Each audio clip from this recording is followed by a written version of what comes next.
Bueno, nos toca esta semana entrarle un poco a la cronología de hechos que ocurren a partir de la muerte de Gómez, lo que abre un periodo bastante interesante porque nos va a permitir analizar cómo se produce la transición de poder, ¿no? Tal vez sea una de las transiciones de poder más importantes en la historia de Venezuela. Transición además que tiene una serie de características que la hacen importante, peculiares, distintas a las que se habían producido antes, ¿no? Marcan un punto de inflexión ciertamente en lo que había venido siendo nuestra historia. Cabría preguntarse, por ejemplo, por qué la transición a la muerte de Gómez no se produce a un familiar directo de este, como al parecer eran las expectativas de la época. Recordemos el famosísimo asesinato de Juancho Gómez, el hermano de Gómez, el hermano menor de Gómez, en el Palacio de Miraflores, a escasos metros de la habitación del general Gómez. Muere de 27 puñaladas. Un homicidio que tiene muchos ribetes de muchas cosas, ¿no? Muchos lo atribuyen a la lucha por la sucesión del poder, parece que hay elementos de eso. Otros lo remiten a asuntos de tipo pasional, con historias de amantes y de amantes masculinos, es decir, conforman toda una novela digna de una epopeya de los reyes medievales europeos. Pero lo cierto del caso es que las expectativas, es decir, la fuente del poder era la cercanía al general Gómez. Y el etos de la época era que muy probablemente la sucesión presidencial se produciría hacia uno de los miembros de su entorno. Sin embargo, eso no se produce. Y nos toca analizar la cronología de eventos que evidencian cómo se dio la transición al poder y escudriñar algunas de las razones por las cuales esto no fue así. En cuanto a los hechos, incluso antes que se produjera o se anunciara la muerte, porque muchos dicen que la muerte se había producido mucho antes, pero antes que se anunciara la muerte del general Gómez el 17 de diciembre de 1935, 17 de diciembre, que como todos sabemos es también la muerte del libertador Simón Bolívar, se había producido la detención de Eloy Tarazona. A Eloy Tarazona, hombre de confianza de Gómez, de Juan Vicente Gómez, quien dicen que le llevaba la agenda incluso de las amantes, es detenido el día 15 de diciembre, 2 días antes que se anunciase oficialmente la muerte del general Juan Vicente Gómez. Esto evidentemente se inscribe en la lucha por el poder, por la transición luego de la muerte del general Gómez. Creo que habría que analizar al menos 3 factores reales de poder en ese momento. El primero era el ejército venezolano. Por primera vez Venezuela tenía un ejército nacional. Y esa, muchos historiadores dicen que es una de las obras fundamentales del general Juan Vicente Gómez. La constitución, por primera vez en nuestra historia, de un ejército nacional. Con eso acabó la lucha entre los diferentes caudillos regionales, que cada uno acumulaba poder, incluso armado, y venían hacia Caracas, hacia la toma del poder. Bueno, el Ejército Nacional acabó con esa dinámica. Otro factor evidentemente de poder en las sociedades modernas, en este caso tendríamos que decir que premoderna, como era Venezuela en 1936, son obviamente los partidos políticos, pero los partidos políticos en esa época no existían, no estaban configurados. Sin embargo, recuérdese que hubo una primera rebelión de 1928, encabezada por los estudiantes. Incluso hubo una invasión con el Falque. Es decir, el hecho que no hubiese partidos políticos no quiere decir que no había un mal de fondo político que se movía, que habían elementos de tipo político, elementos politizados que se movían, empezaban a coaligarse, empezaban a buscar la forma de organización. Ese es un proceso muy interesante que vamos también a relatar. Y el otro factor es la organización de de los sindicatos, básicamente los sindicatos petroleros. Ya se había fundado en el año 1926 una unión de sindicatos petroleros, la cual estaba dirigida por Espartaco González, Helio Montel, Olga Luzardo, la famosa militante del Partido Comunista, y Manuel Taborda en el año 28. Es decir, ya se percibía la importancia de la organización del trabajador petrolero, no solo para asuntos de tipo reivindicativo, de pelea con las empresas transnacionales, sino también como un factor importante que jugaría un papel en esta transición política a la muerte del general Gómez. A la muerte, entonces, del general Gómez queda en el centro del tablero político, y así es como alcanza la presidencia de la República el general Eleazar López Contreras, quien en ese momento fungía como el jefe del ejército venezolano. Es decir, esa institución que había sido fundada por Gómez para asegurarse el dominio de todo el territorio nacional y acabar así con el poder de los caudillos locales, termina siendo la que es capaz en el momento de la muerte de Gómez de controlar el país. Es decir, el primer actor político del país, el Ejército Nacional. De ese modo, Gómez es el fundador y responsable de crear una institucionalidad que terminó luego por reemplazarlo en el poder. Y por reemplazarlo en el poder no debido al carisma ni a la potencia personal que pudiese tener el general López Contreras, sino a una institucionalidad, es decir, a una estructura burocrática de poder. Recordemos a Weber de la sesión pasada, que es la que se asegura la obediencia del resto de los factores y de la ciudadanía. Entonces, en ese momento, el que asume el control del país es el Ejército Nacional, encabezado por su figura, por la orden de mando predominante en ese momento, encabezada por Eleazar López Contreras. Pero no creamos que esa es una transición fácil. Es decir, no fue como a veces pensamos leyendo los libros de historia, que toma López Contreras el poder, y toma, por supuesto, ya sabemos que es una metáfora, y no pasa nada. No, por el contrario, se producen diferentes revueltas y disturbios, sobre todo en la ciudad de Caracas. Inclusive se forma una junta patriótica. Esta junta patriótica estaba encabezada por el escritor Jorge Luciani, el cual, y 7 personas más, y organizan una manifestación hacia la Plaza Bolívar de Caracas. En esa manifestación estaba, por ejemplo, gente como Miguel Acosta Sáenz, quien luego formó parte del Partido Comunista, el poeta Manuel Felipe Rugeles y otras personalidades, ¿no? Y se producen disturbios, se producen inclusive saqueos. El gobierno de López Contreras ya había suspendido las garantías constitucionales el 5 de enero, ¿no?, de 1936, es decir, pocos días después de la muerte de Gómez. Entonces, esa manifestación se produce el 14 de febrero. Esa manifestación es disuelta por las fuerzas del momento, en donde hubo disparos, inclusive hubo 6 muertos y unos 150 heridos, ¿no? Eso ocurre el 14 de febrero. Paradójicamente, el 14 de febrero también se produce una huelga de trabajadores petroleros que demandaban a la Caribbean Petroleum Company o al aumento de un florín diario.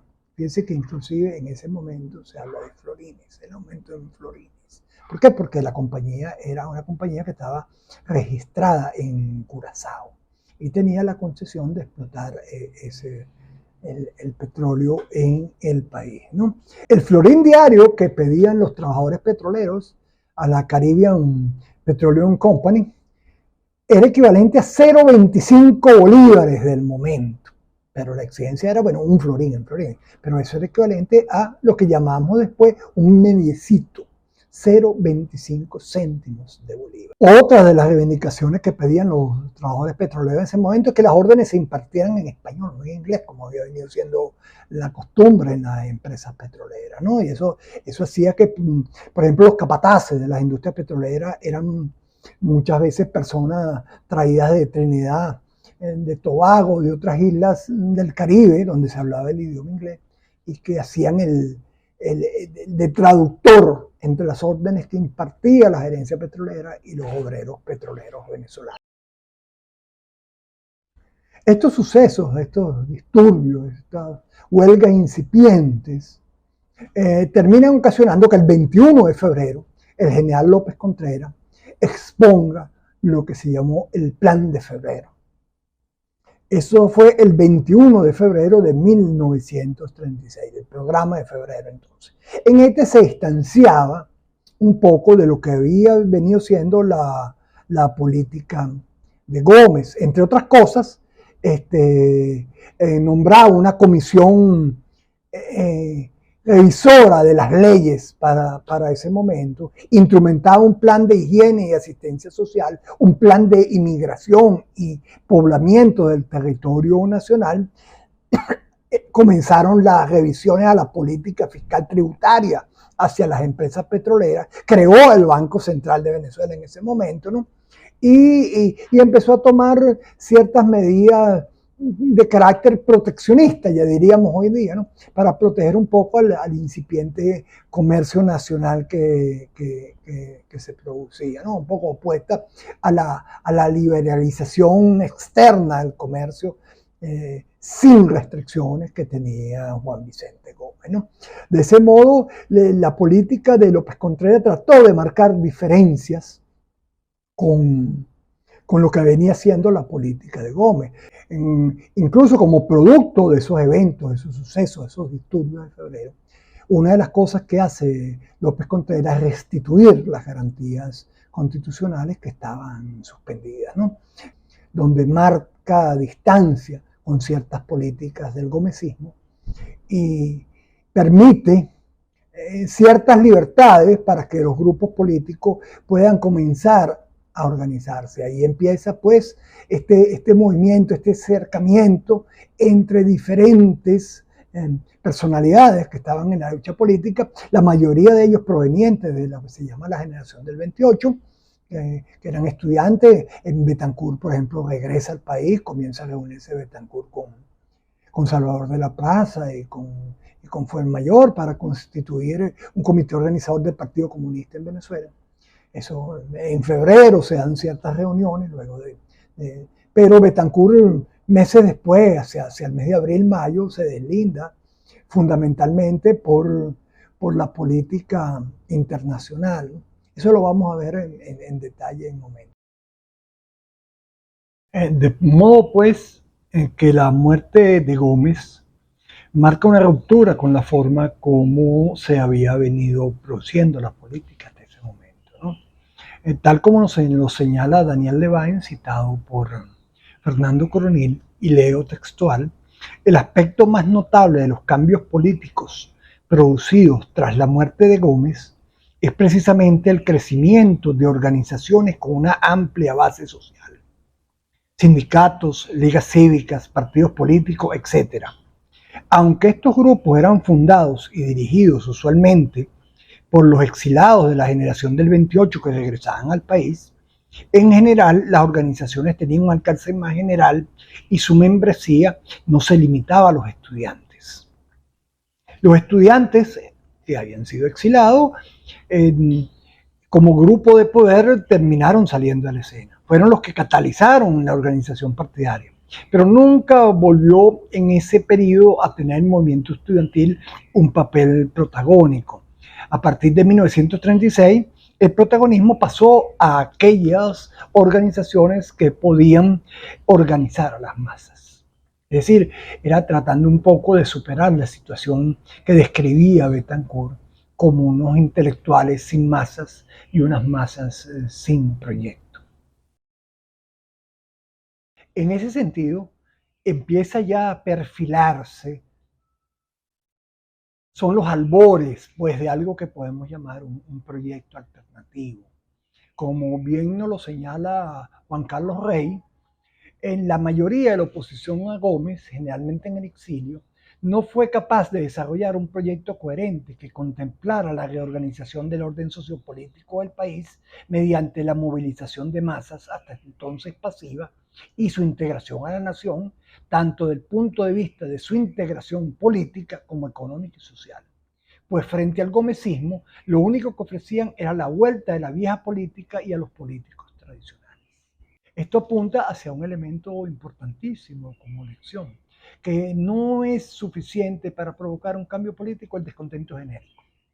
Es necesario tener un proyecto alternativo, un proyecto que logre amalgamar, ensamblar a los diferentes sectores sociales en una imagen de país en las cuales ellos se reconozcan y vean reivindicados sus posibles intereses. Y este es un elemento crucial en la lucha política frente a sistemas que se pretenden desplazar, porque recuérdense que aquí estamos hablando de desplazar un sistema, no simplemente de un cambio de gobierno.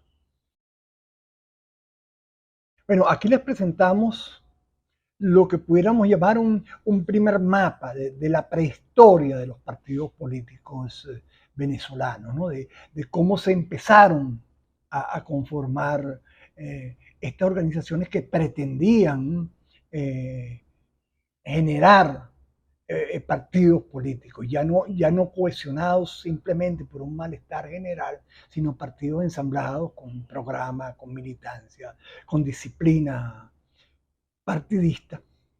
Entonces vemos que el primero de los partidos políticos que se funda en ese momento fue Unión Nacional Republicana, donde participaban Enrique Tejera París, que después formó parte de Acción Democrática, Martín Pérez Guevara, Leopoldo García Maldonado, Nicomedes Zuluaga, este mismo de la familia Zuluaga, dueña de la electricidad de Caracas, ¿no? Este partido defendía un socialismo constructivo, decían su estatuto, ¿no? También defendían la propiedad, la familia, la reforma político-jurídica, la institucional del Estado, la creación de un primer ministro, cosa de limitar el poder de la presidencia, la no reelección. Este fue el primer partido político que se funda a la muerte de Gómez, tan temprano como en enero de 1936. Sin embargo, este partido nunca fue legalizado por el gobierno de López Contreras. Por otra parte, venían produciéndose reuniones para la conformación del Partido Comunista de Venezuela, ¿no? En estas reuniones participaban, por supuesto, Salvador de la Plaza, Gustavo Machado, Miguel Otero Silva, Rodolfo Quintero y hasta Rómulo Betancourt. Sin embargo, Betancourt rápidamente se distancia del Partido Comunista, de la conformación del Partido Comunista Venezolano. Ella había formado parte en Costa Rica del Partido Comunista costarricense por las diferencias fundamentales que tenía Betancourt con el llamado Buró del Caribe, ¿no? En el fondo, el proyecto que tenía Betancourt en la cabeza era un proyecto que reinterpretara el marxismo y lo adaptara a las realidades latinoamericanas que él llamaba distintas a las realidades europeas, ¿no? Un poco en el mismo sentido de Mariate y de Haya de la Torre en Perú. Por supuesto, esta conformación del Partido Comunista Venezolano era en la clandestinidad. Recuérdese que las ideas comunistas en ese momento estaban prohibidas en el territorio nacional, ¿no? Entonces se crea un partido que se llama Partido Republicano Democrático, que en el fondo era la cara legal del Partido Comunista Venezolano o de la organización de los comunistas venezolanos que estaban detrás, ¿no? Todo eso poco a poco va confluyendo. En marzo se conforma el Movimiento de Organización Venezolana, que en realidad es muy difícil catalogar de partido, más bien sería como una especie todavía de frente, ¿no? Ellos realizan un meeting en el Nuevo Circo de Caracas con bastante presencia de personas. Y inicialmente se presenta como eso, como lo que pone en la lámina, como un frente común de voluntades, más que como un partido político, ¿no? Estos tres factores van a conformarse lo que se denominó el bloque de abril. Recuérdese que todavía el gobierno de López Contreras era un gobierno provisional. López Contreras tenía que ir hacia su ratificación como presidente por parte del Congreso, ¿no? En el mitin de Orbe, Inclusive Betancourt dice que ellos van a dar el apoyo a la elección de López Contreras, la elección que haga el Congreso de López Contreras como presidente, y lo van a hacer con un pañuelo en la nariz. Es decir, que en ese momento se respalda, al final se respalda la opción de López, luego que López hubiese emitido el llamado programa de febrero del que hablábamos, que daba señales de una cierta rectificación y ruptura con lo que había sido el, el gobierno de Juan Vicente Gómez, ¿no? Entonces, en ese momento, lo táctico era, bueno, seguir trabajando en la organización de los partidos políticos, al seguir trabajando en la organización de masa. Ya estaba la Asociación Nacional de Empleados, por ejemplo, donde trabajaba, donde motorizaba Alejandro López Castillo, que luego también terminaría como fundador de Acción Democrática. Ya los sindicatos petroleros habían tenido trayectorias de 1928, recordemos que ahí estaba involucrada Olga Luzardo, aquella mítica dirigente del Partido Comunista. En el mismo marzo se relanza la Federación de Estudiantes de Venezuela, y nombran de presidente a Jovito Villalba y vicepresidente a Humberto García Rocha. Es decir, de modo pues que se empieza eso que nos habla Alemán, de organizar, de tratar de formar un aparato, unas plataformas de organización de la masa.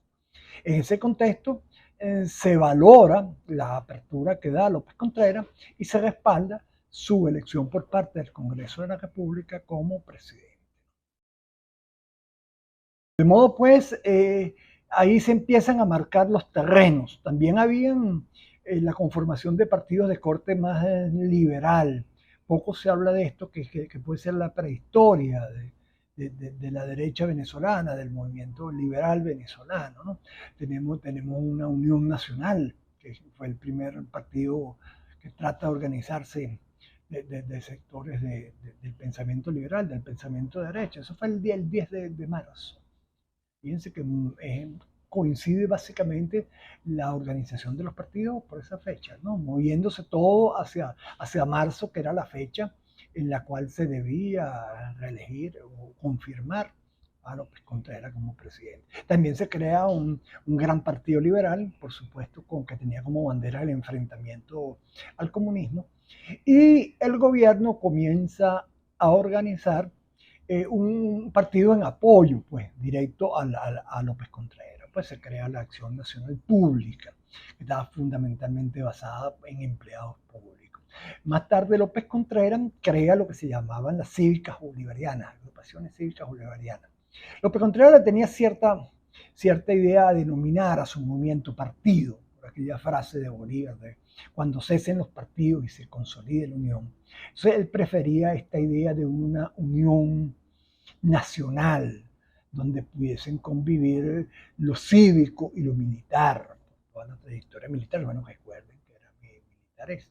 Esta idea de la unión de lo cívico-militar ha sido, desde esa época hasta ahora, ha tenido numerosas resurrecciones que pueden variar un poco en el cariz de lo que plantean. Sin embargo, es esta idea de que el interés nacional debe unir a civiles y militares en una misma meta, y al final demoniza un poco el pluralismo civil y la confrontación de intereses.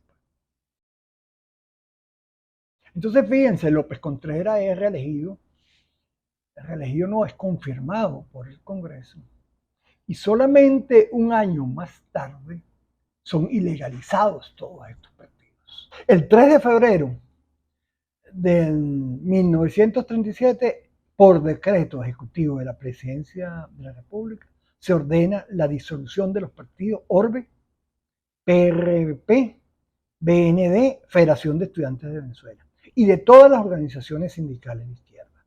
Y el 13 de marzo se decreta la expulsión del país de 47 dirigentes políticos y sindicales de esas organizaciones.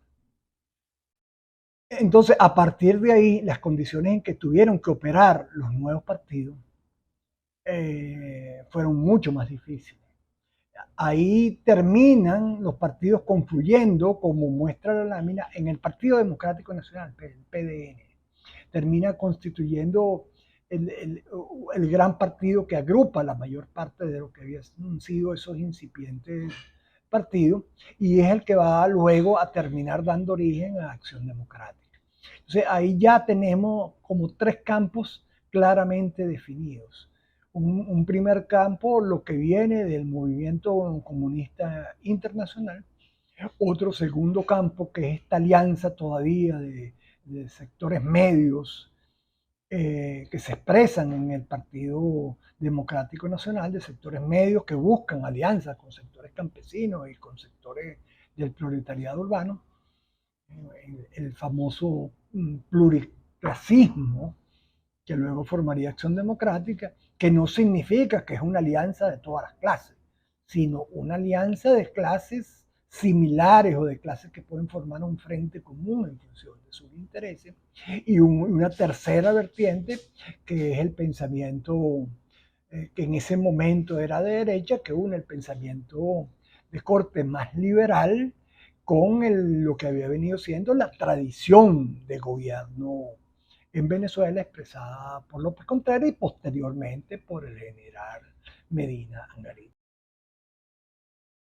Uno de los elementos más importantes que creo que tengo que destacar por lo emblemático que es y que creo que va a ser para seguir marcando el análisis hasta nuestros días, es esto que se señalaba en el programa de Orwell. Queremos una democracia, pero una democracia responsable, donde las funciones del Estado no sean capturadas por las fuerzas del dinero. Queremos unir y no dividir a los venezolanos. Queremos hacer la política, que antes fue negocio de pequeños círculos oligárquicos, una voluntad y un espíritu nacional que impregne y discipline todas las manifestaciones de la vida cotidiana y revele el modo perdurable de la voluntad creadora del alma venezolana. Esas palabras se encuentran en el programa de Orwell.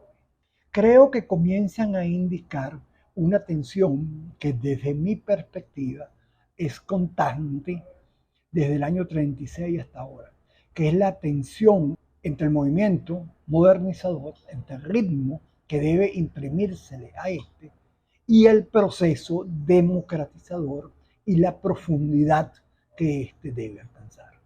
Yo creo que esa tensión entre lo modernizador y lo democratizador es un elemento clave para analizar lo que es nuestro devenir político desde 1936 hasta el presente.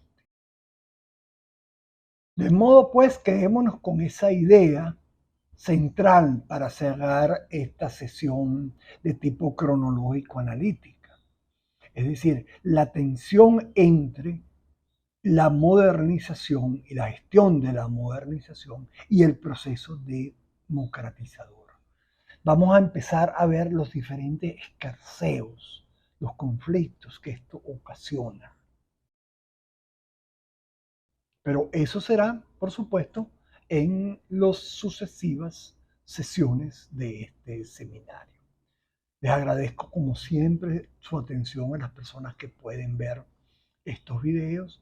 Cualquier tipo de comentarios en la página de YouTube pueden ponerlos abajo, escribir con toda confianza, y en la medida en que hagamos esto un espacio menos unidireccional, más participativo, podremos hacerlo muchísimo más interesante. Entonces, muchas gracias y nos vemos en la próxima sesión.